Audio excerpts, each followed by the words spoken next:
স্বজন হারা বেদনা নিয়ে আমি বেঁচে আছি। আমি জানি কি রে একজন আপনজন। তুই এটা কি কইলি? তোর কিসের স্বামী হারানো বেদনা? 15 বছর ধরে তুই একই বক্তব্য দেস, শুনতে শুনতে কান ঝালাবালা হয়েছে গা।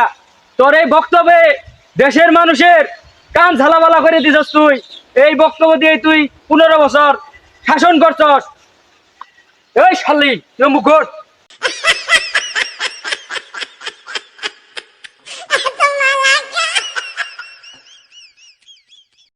স্বজন হারা বেদনা নিয়ে আমি বেঁচে আছি।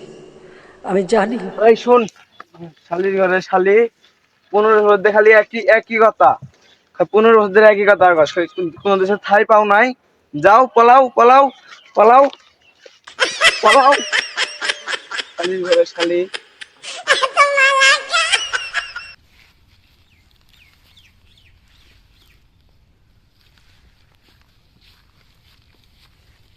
স্বজন হারা বেদনা নিয়ে আমি বেঁচে আছি। আমি জানি একজন আপনজন হারালে কি কষ্ট হয়। মানুষ একটা শোক।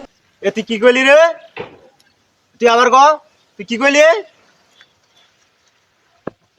ক তুই আবার ক, কি কইলি তুই? স্বজন হারা বেদনা নিয়ে আমি ক তুই বেঁচে আবার ক। আছি। আল্লাহ খা। সজন হারা বেদনা না? আল্লাহ 15 বছর ধরে তুই নাটক জ্বলাইতাছস। আল্লাহ তুই সজন হারা বেদনা যা যা, ভাগ, ভাগ।